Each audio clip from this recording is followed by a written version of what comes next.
what a good exposure is, and whether it's if it's underexposed or overexposed, and how you can fix that with the curves adjustment layer in Photoshop. All right, so first we're going to take a look at this photograph by my former student, Alicia Vasquez, and it's a really nicely exposed image. She made it in black and white. It's a little easier to see the values, which is what we're really looking at right now. The values are the darkness and the lightness from black to white and all the middle grays in between. You know, So Miss O, is Mhm.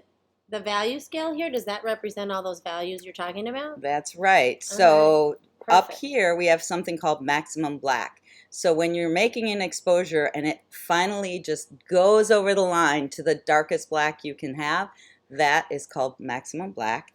And down at the other end we have maximum white, which is, you know, just before you would get some tone. You know, maximum white is the, you know, not really being exposed at all. Okay. Brightest to the bright. Yeah, and then we get Everything in between. all the middle grays from the lightest to the mid-tones to the dark tones. All right, so this picture is a rather high contrast picture because we have a single bright light source of the sun coming from up here and hitting his back. His face is in shadow because he's facing away from the sun and his arm is over him. However, what makes this a good exposure, how you can tell, is that you can see into the shadows. So if I zoom in here, if my, hold on, if everything, well, there we go. Okay, if I zoom in, first of all, let's take a look up here. Okay, you can see that there is texture in his skin. You can see the detail of the wrinkles. You may not be able to see all the detail of his hair, especially in this area. It does become kind of one big mass of black, but that's because he's in the shadow area. When we look over here, we That's do what I was see, thinking, yeah. In yeah, the sun, you see lots of textured hair. yeah, so you see the highlights Yeah. and, you know, the shadows. So we want to see detail in the shadow tones. We also want to see detail. This is where I'm going to use my navigator to come over here. We want to see detail in the highlights. Now, because this is such a bright light, some of the highlights are what we call blown out.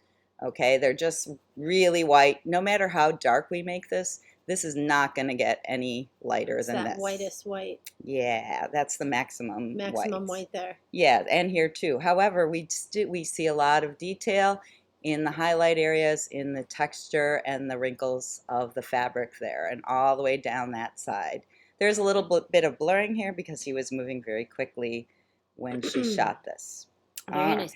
Do we have an example of this in color, maybe? Yeah, let's take a look at this one. Perfect. All right, so in this one, the exposure is a little bit easier to get because this was taken at the homecoming parade. These gentlemen were working on this apartment building, and they took a break, and here they are. But they were on the shadow side of the street, so the light hitting them is called diffused lighting. It's not coming directly from one light source. It's kind of coming from many different directions.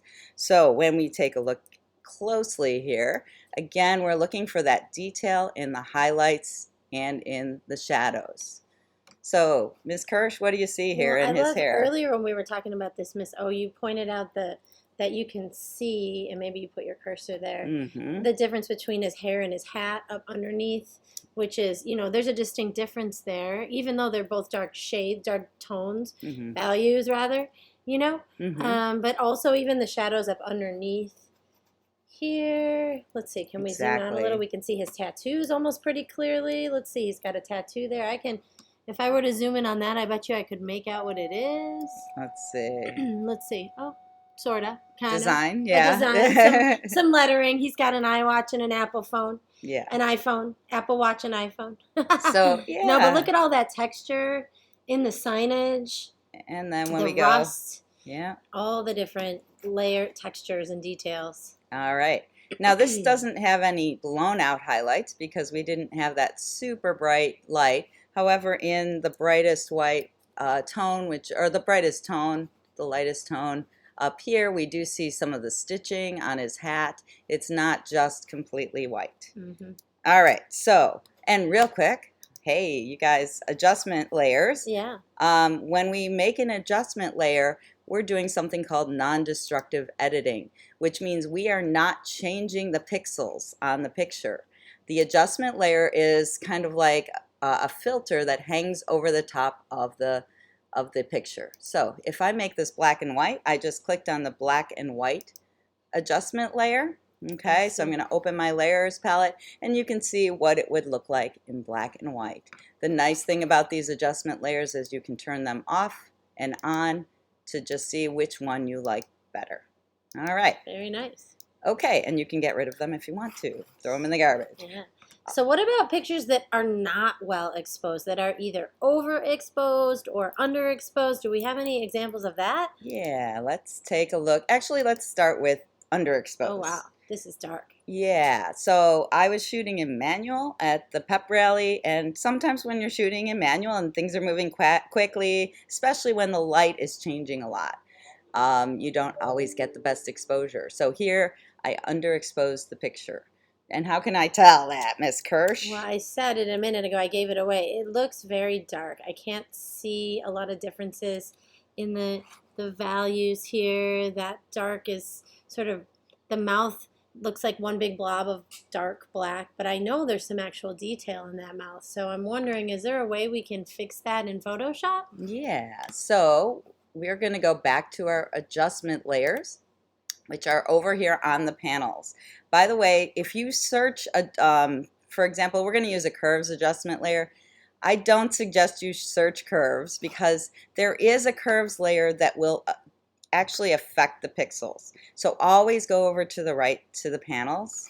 So the panels are over here. You're going to go to adjustments. And when you're making a new adjustment, you're going to find it by hovering your cursor over the icon. So there are many, many different adjustment layers. Some of them do about the same thing.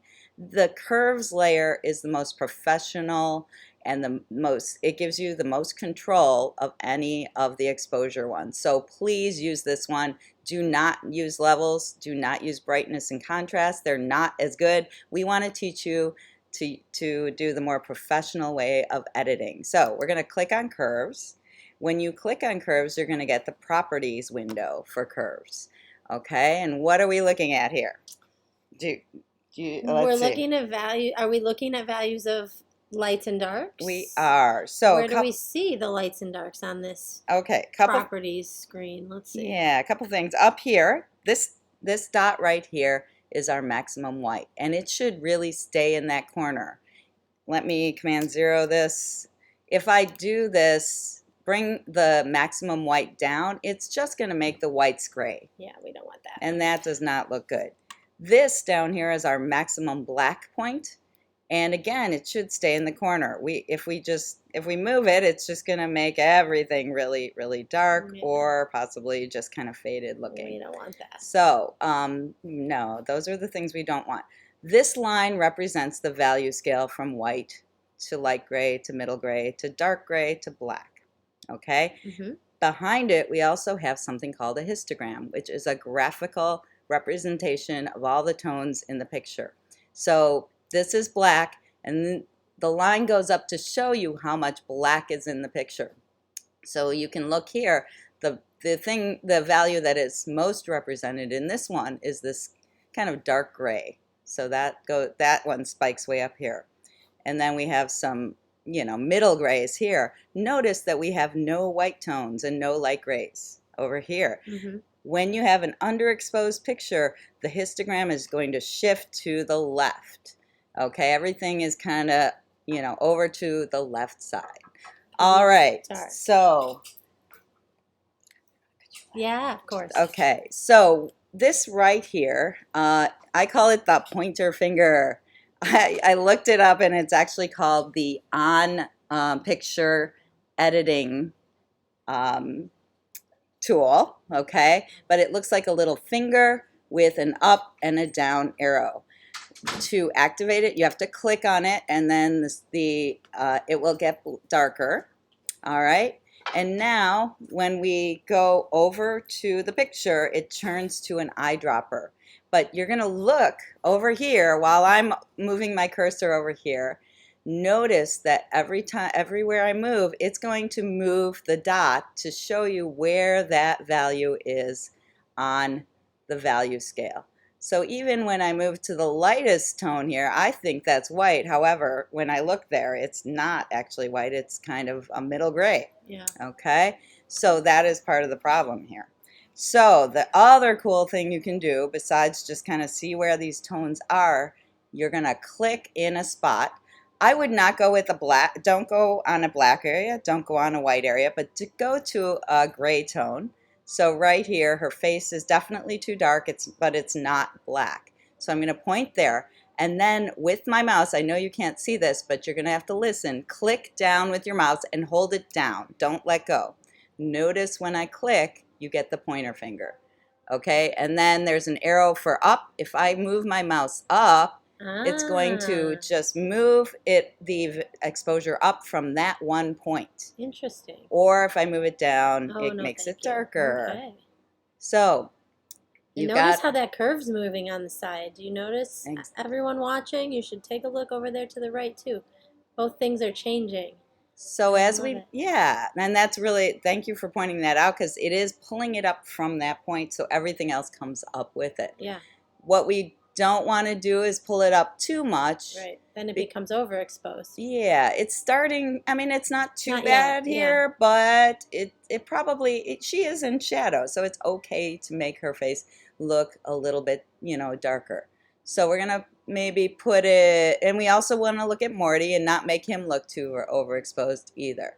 So I would put it right about there, okay? So, and everyone's going to be a little different. We all have our own style and our own sensibilities. Sure. So we can, just get it similar looking to this. Now, the problem is that everything else was moved up and our sky has lost a lot of detail. We used to be able to see some clouds and some of the light blue. But the cool thing about curves is we can go up here to that light blue tone, click and hold, and now I can bring that down and bring it back to where it was. What I don't want to do is bring it below the other tone, because then you start to get some weird stuff going on. Although I do see more of the clouds, you can't go there for the rest of the picture. So we're going to go... Yeah, that's a little better. I can see blue throughout now. Something like that. And then... I was just going to ask, is there a way we can target that blue and make the blue spots a little bit more blue? Later on when we do some other more advanced things, Miss K wants to jump ahead. Sorry. We can. It just that would be going into either a different adjustment layer or a different part of this one.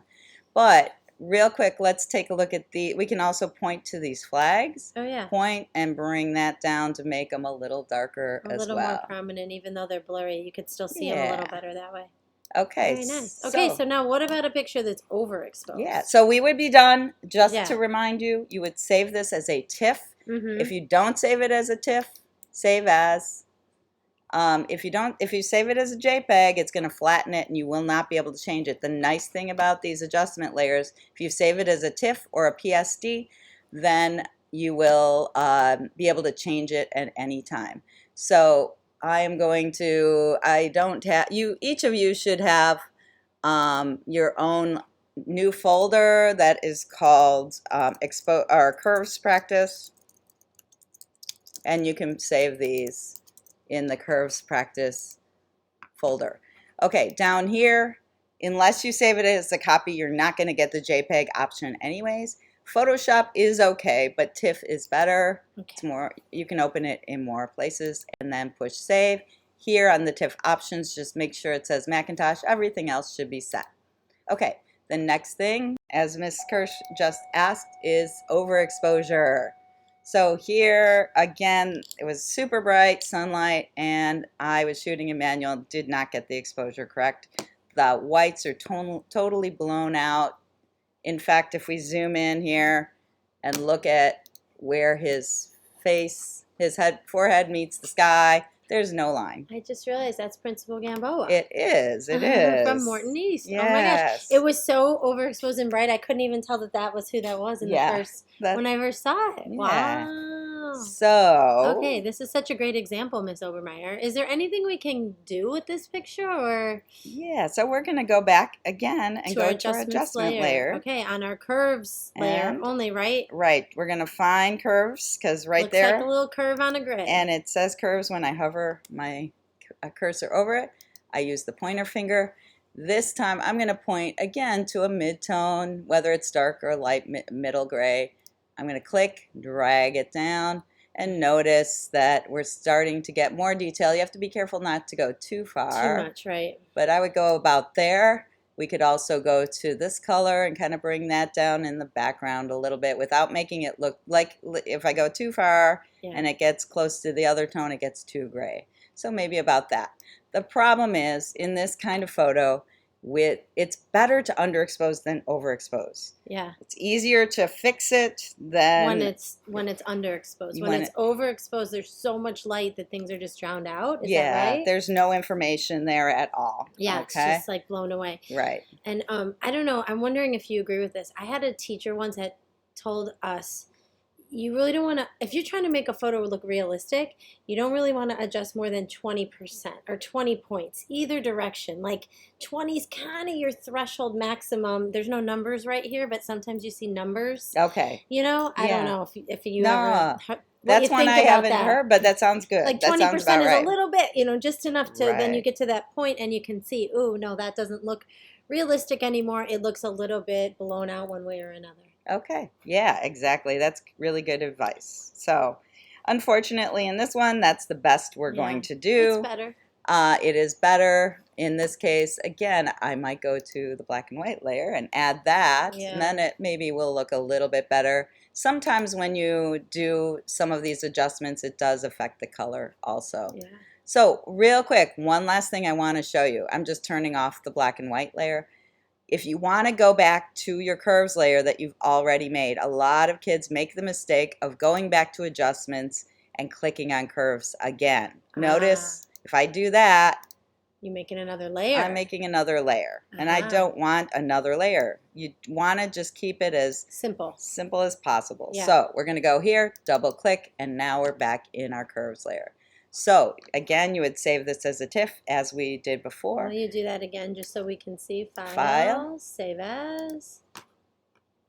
And again, as long as you don't save it as a copy, you'll only get these options. TIFF is the one that we want. Notice, too, if your window is closed up like this, go to Where, and you're going to open it. Always pay attention to where you're saving it. Absolutely. Here's my curves practice because I just made it, so it's there in the recents. And then push save. Perfect. And okay. And we're done. All right. So that is it for today. All right. Thanks, Miss Obermeyer. Yeah, thank you. Thanks for listening, everyone. Bye-bye.